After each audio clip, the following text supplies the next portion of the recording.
اب سب سے اہم مسئلہ بتانا چاہتا ہوں، وہ یہ ہے سنت مؤکدہ چھوڑنا کیسا ہے۔ عام طور سے سوال ہوتا ہے، فرض پڑھ کے ہم دیکھتے ہیں بہت سے لوگ چلے جاتے ہیں۔ یہاں انتہائی اہم سوال ہے کہ سنت مؤکدہ جو بھی ہم جانیں اس کو چھوڑنا کیسا ہے۔ تو اس سلسلے میں 3 مسائل سمجھیں، 3 مسائل۔ ایک ہے عذر کے ذریعہ یا بغیر عذر کے کبھی کبھار چھوڑنا۔ تو ایسا آدمی گناہگار تو نہیں ہے، لیکن بہرکیف اگر کبھی عذر لاحق ہو جائے، سنت مؤکدہ چھوڑ دیا ہے تو بعد میں پڑھ سکتا ہے۔ جیسے نبی کریم صلی اللہ علیہ وسلم کبھی سنت چھوٹ گئی آپ سے تو بعد میں آپ نے ادا کی ہے، تو سنت کو بھی آپ نے بعد میں ادا کر لینا چاہیے، کر سکتے ہیں۔ جیسے فجر کی نماز کی سنت ہے، اگر کبھی چھوٹ جائے یا جماعت ہو رہی ہے، اس کا مطلب نہیں کہ آپ اس سنت کو پھر چھوڑ دیں، صرف فریضے پہ اکتفا کریں۔ فرض نماز کی ادائیگی کے بعد آپ بعد میں سنت پڑھ لیں گے۔ اسی طریقے سے ظہر کی سنت آپ کی چھوٹ گئی، ظہر کے فریضے میں داخل ہوئے تو کیا کریں گے؟ بعد میں آپ ادا کر لیں گے اس سنت کو۔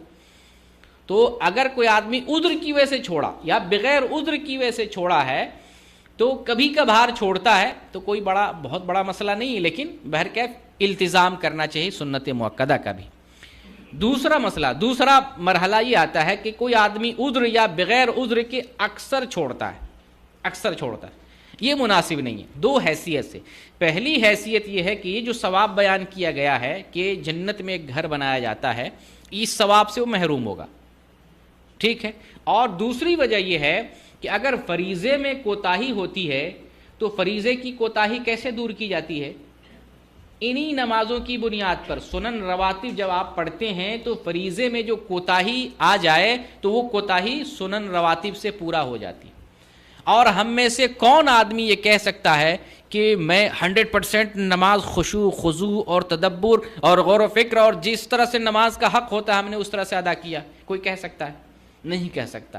جب کوئی اپنی نماز کے لیے یہ دعویٰ نہیں کر سکتا ہے کہ میں 100% اخلاص کے ساتھ نماز نہیں ادا کیا ہے، تو اس بندے کے لیے کتنا ضروری ہے کہ وہ پھر سنن رواتب بھی پڑھے۔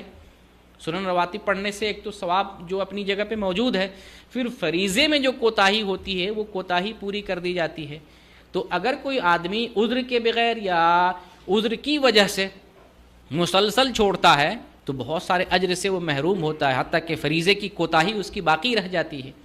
لیکن ہم اس آدمی کو گنہگار نہیں کہہ سکتے، سنت کا درجہ سنت کے لیول پر ہوتا ہے، گنہگار نہیں کہہ سکتے۔ فرض چھوڑے گا تو گنہگار ہوگا۔ تیسرا اس میں ایک مرحلہ آتا ہے، وہ ہے سنت کو حقیر سمجھنا اور حقیر سمجھ کر سنت کو نہ پڑھنا، یہ گناہ کا مسئلہ ہے۔